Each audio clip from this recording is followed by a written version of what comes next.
Bismillahirrahmanirrahim. Mathematics first year National Book Foundation.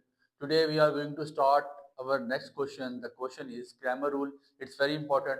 ये question आप class 9th में पढ़ चुके हैं. वहाँ पे आपने ये पढ़ा था 3x2 के ऑर्डर का. In first year we are going to start. हम इसको यहाँ पे 3x3 का ऑर्डर पढ़ने जा रहे हैं, मतलब 3 रोज और 3 कॉलम के बारे में हम ग्रामर रूल को सॉल्व करने जा रहे हैं. और ये इतना इंपॉर्टेंट है कि कोई बोर्ड का तकरीबन मतलब पाकिस्तान के सारे बोर्ड ऐसे हैं जिसमें ये पेपर एक साल लाजमी पूछा जाता है. इसलिए आप कोशिश करें कि इसको समझ लें अच्छी तरह. आई डोंट थिंक सो कि आपको डिफिकल्ट है. सारी बातें आपको डिटरमिनेंट लेने आ गया है, आपको मैट्रिसेस निकालना आते हैं, कोई नई चीज नहीं है. तो जरा शुरू करते हैं. क्वेश्चन आपकी स्क्रीन पे ये रहा. अब x1 के साथ आपके पास कोएफिशिएंट क्या मौजूद है नजर नहीं आ रहा. 1. x2 के साथ क्या है 1 और x3 के साथ क्या है आपके पास 2. ठीक है. -x1 के साथ मतलब -1, x2 के साथ -2 और x3 के साथ आपके पास 3. फिर x1 के पास 3 है, थर्ड रो पे आ गया -7 और 4. फिर इसके बाद अगला कॉलम जो मेरा बनेगा x1 x2 x3. अगर आपको पता है यहाँ पे x y z होता तो यहाँ लिख लेता x y z which is equals to, जो इक्वल के बाद वाली वैल्यू है 8 1 और 10. ये आपके पास आपने इसको मैट्रिक्स फॉर्म में लिख लिया है. ये क्लास 9 में हमने सीखा था. आई डोंट थिंक सो कि ये चीज कोई आपके लिए मुश्किल है. इसको नाम दे दें ए का नाम दे के इसका डिटरमिनेंट निकालिएगा. Determinant 1 1 2 -1 -2 3 3 -7 and 4. अच्छा ये याद रखें, फॉर्मूला लिख लेते हैं. हमने जब x1 निकालना होगा तो वो किसके इक्वल होगा mod of A X over mod of A, ये डिटरमिनेंट ऑफ ए. x2 किसके इक्वल हो जाएगा मॉड ऑफ ए वाई, या आप इसको x1 कर लें मॉड ऑफ ए x2 और मॉड ऑफ ए. अगर यहाँ पे x y z हुआ तो अंदर आपने क्या चेंजिंग कर लेनी है mod of A X mod of A Y mod of A Z. ये डिटरमिनेंट पढ़ लें, एक ही बात है. x3 which is equal to mod of A x3 over mod of A. ठीक है. डिटरमिनेंट ऑफ ए फाइंड करना है. सबसे पहले याद रखें डिटरमिनेंट ऑफ ए फाइंड करेंगे. अगर डिटरमिनेंट तो 0 हो गया तो मैट्रिक्स सिंगुलर है, और अगर सिंगुलर है तो फिर सॉल्यूशन सेट पॉसिबल नहीं होता. तो सबसे पहले हम mod of A find out करने जा रहे हैं. फार्मूले की तरफ बाद में आएंगे. मॉड ऑफ ए फाइंड करने के लिए वही मेथड आपके पास को फैक्टर मेथड मौजूद है, या सिंपल डिटरमिनेशन. आपने डिटरमिनेंट निकाला है, एक्सपेंडिंग की है, वो कर लें जैसे आपकी मर्जी है. तो मैं एक्सपेंडिंग कर लूंगा रो 1 से. आप जहां मर्जी से करें, तीनों रो से तीनों कॉलम से एक्सपेंडिंग हो सकती है. Expanding by R1. मैं 1 को बाहर रखूंगा. जब मैंने 1 बाहर रखा, पहली रो भी उड़ गई, कॉलम भी उड़ गया, मेरे पास बचा -2 3 -7 और 4. पहली वैल्यू के साथ हमेशा प्लस होता है और दूसरी के साथ होता है माइनस. फिर ये -1 बाहर रखा जाएगा. ये आपको 1 नजर आ रहा है लेकिन फार्मूले का माइनस डालेंगे तो ये कॉलम भी खत्म, दूसरा कॉलम खत्म, पहली रो खत्म. तो आपके पास क्या आ जाएगा -1 3 3 एंड 4. फिर +2, रो खत्म कॉलम खत्म, तो -1 -2 3 और -7. ठीक हो गया. इसके बाद ऐसा है, आपने क्या करना है 1 इसी तरह बाहर रखेंगे. 4 2 8 -8 AD -BC फार्मूला आपने पता है आपको. क्रॉस मल्टीप्लिकेशन होती है AD -BC. 4 2 8 -8 minus minus plus 3 7 20 1 bracket close -1 4 1 4 1 के साथ माइनस है तो -4 -9 +2 इंटू +7 +2 3 6 आ जाएगा. 1 इंटू 21 में से 8 निकालेंगे, प्लस माइनस 21 में से 8 निकल गए, आपके पास 13 आ जाते हैं. -13 +2 इंटू 6 13. ठीक हो गया. 13 -13 +26, तो 26 कितना हो जाएगा आपके पास 52. मतलब मॉड ऑफ ए आपके पास कितना आ गया 52, which is not equal to 0. अगर इक्वल टू 0 नहीं है दैट मीन्स कि ये आपके पास सॉल्यूशन सेट यहाँ से आगे पॉसिबल है. अब इसके बाद आपने क्या करना है, मॉड ऑफ ए निकाल लिया, 0 आ गया तो सॉल्यूशन सेट पॉसिबल नहीं है. क्वेश्चन को यहीं से काम कर देना है. अब सॉल्यूशन सेट पॉसिबल है तो आपने सबसे पहले क्या निकाल लेना है mod of A x one की क्या गेम है सर. ए एक्स वन में क्या करेंगे, जो ये कॉलम है आपके पास इक्वल के बाद वाला, इसको आपने चेंज कर लेना है पहले कॉलम के साथ. पहला कॉलम खत्म कर लेंगे. जो मैट्रिक्स ए है, जो आपके पास ए मैट्रिक्स है, उसका पहला कॉलम खत्म करते हुए इक्वल के बाद वाला कॉलम उसकी जगह पे डिस्प्लेस कर दें. तो क्या बन जाएगा आपके पास 8 1 10 और बाकी इसी तरह लिख लीजिएगा 1 -2 -7 2, 3 एंड 4। ठीक हो गया। और डिटर्मिनेंट निकालना है उसी तरह आपने एक्सपेंडिंग स्टार्ट कर लेनी है, रो से करें कॉलम से करें, आपकी मर्जी में। कॉलम रो 1 से कर रहा हूँ 8, रो खत्म कॉलम खत्म, -2, 3, -7 और 4, फिर -1, रो खत्म कॉलम खत्म, तो 1, 3, 10 और 4, फिर +2, आपने कॉलम खत्म रो खत्म, तो 1, -2, 10 और -7 आ जाएगा। तो आपके पास 8 इंटू 4 टू जार 8, -8 माइनस माइनस प्लस 3 7 जार 21, -1 into 4 -30, +2 into -7 minus minus plus 20 आ जाता है। तो 21 में से 8 निकाले आपके पास बच जाते हैं 13। फिर आपके पास 30 में से 4 निकाले तो -26, और 20 में से 7 निकल जाएंगे तो आ जाएगा 13। ठीक है, 13 multiply by 8 which is equals to कितना आ जाता है? 80, 88, 96, 104 गलपन आता है। 104 माइनस माइनस प्लस 26 प्लस 26। ठीक है, तो 26 यहाँ पर डालेंगे तो 130, और फिर 26 डालेंगे तो 156 गालबन आ जाता है। ये मॉड ऑफ ए एक्स 1 की वैल्यू आ चुकी है।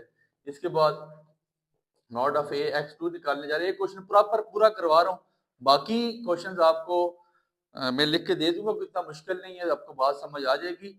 मेरी एजुकेशन विद हमजा के नाम से हमारे अल्लाह का शुक्र है 80-90 हज़ार बंदा हमसे मुस्तफीद हो रहा है। इस चैप्टर का पीडीएफ बन चुका हुआ है, सारा करवाया जा चुका है। आपसे गुजारिश है कि क्वेश्चन अच्छी तरह समझते हुए इसके बाद वाले क्वेश्चन आप डिस्क्रिप्शन में जाएं, लिंक मौजूद है, एडमिन का नंबर स्टार्ट में आ रहा है, उसको मैसेज करके ग्रुप में शामिल हो जाएं और पूरी बुक की पीडीएफ फ्री ऑफ कॉस्ट अल्लाह की रजा के लिए हासिल करें और अपनी तैयारी करें। अब ए एक्स 2 में क्या करेंगे? ए एक्स 1 में तो पहला कॉलम बढ़ा दिया, ए एक्स 2 में अब दूसरा कॉलम बढ़ा देंगे। सर एक एक क्वेश्चन 20-20 मिनट का, तो ये याद रखिएगा, इतना टाइम नहीं होता कि बंदा फिर एक एक उस पे लग गया 1, -1, 3, या तो मैं पूरे क्वेश्चन सॉल्व करके फिर वो रिकॉर्ड करता रहूं, दूसरा फिर बच्चे को समझ नहीं आती है। 8, 1, 10, दूसरा कॉलम उड़ा दिया 2, 3, 4। ठीक है, एक्सपेंडिंग आपकी मर्जी, कॉलम से करें रो से करें, मैं पहले कॉलम से कर देते हैं हम। रो खत्म कॉलम खत्म, 1, 3, 10 और 4, फिर माइनस दूसरे डिजिट के साथ आता है माइनस माइनस प्लस, दूसरी रो खत्म पहला कॉलम खत्म, 8, 2, 10 और 4, फिर +3, तीसरी रो खत्म पहला कॉलम खत्म, तो 8, 2, 1 आपके पास 3 आ जाएगा साथ। तो यहाँ पे क्या बन जाएगा? 4 -30 प्लस 8, 4 32 -20, देखिए 8 4 32 आ चुके, 32 और 32 -20। ठीक है, फिर इसके बाद +3 इंटू 8 सीधा 24 -2, 24 -2, तो ये -26 जमा 12, 24 में से 2 निकाले 22, 22 मल्टीप्लाई बाय 3 कितना हो जाएगा? 66, 66 प्लस पहले प्लस करवा लें फिर माइनस करवा दें, कोई जुर्म नहीं है। 78, 78 में से 26 निकाले तो 52, माशाल्लाह, वेरी गुड हो गया। ठीक हो गया, ये आपके पास मॉड ऑफ ए एक्स 2 आ गया। और फिर इसके बाद मॉड ऑफ ए एक्स 3 निकालेंगे। मॉड ऑफ ए एक्स 3 में क्या करेंगे सर? तीसरा कॉलम खत्म कर देना है ए का, और उसकी जगह पे आप निकाल आना है बी के। बी वाला कॉलम जो है, जो इक्वल के बाद वाला कॉलम है, उसको ले आएंगे। 1, -1, 3, फिर 1, -2, -7, और फिर क्या आ जाएगा? 8, 1, 10।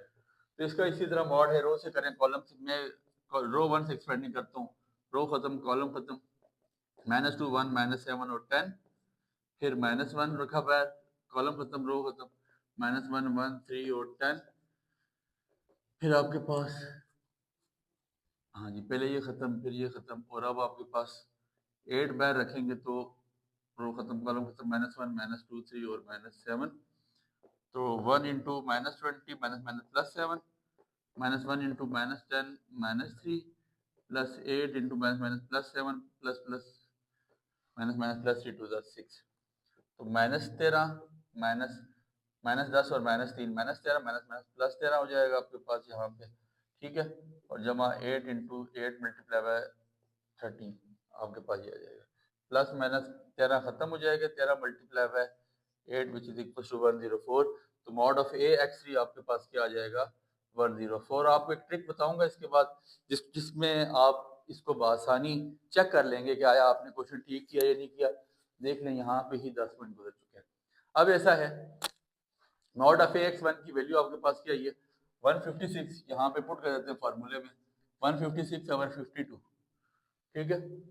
52 आपके पास मॉड ऑफ 52 1 जार 52 3 जार, तो इसका मतलब है x1 मेरे पास आ जाएगा 3, ax2 की वैल्यू मेरे पास मॉड ऑफ x2 की 52 आई है और मॉड ऑफ a की भी 52 है, 52/2 विच इज इक्वल टू 1, और तीसरी ax की वैल्यू मेरे पास 104 आई है 104 over 52 which is equal to 2, तो इसका आंसर क्या आ जाएगा 2। इसका मतलब है x1 मेरे पास 3 है, x2 1 है और x3 मेरे पास 2 है। तो अब क्या करेंगे, कोई इक्वेशन लेंगे, कोई इक्वेशन ले ले और उसमें तीनों वैल्यूज पुट करें तो आप देखिएगा कि आपकी राइट लेफ्ट बराबर आ रही होगी। x1 में पहली इक्वेशन ले लेता हूँ, ये चेक, बस यहाँ तक आपका क्वेश्चन एंड है। या आपने अपनी तसल्ली के लिए आप आके आवाज दे सकते हैं सर मेरा क्वेश्चन 100% ओके है।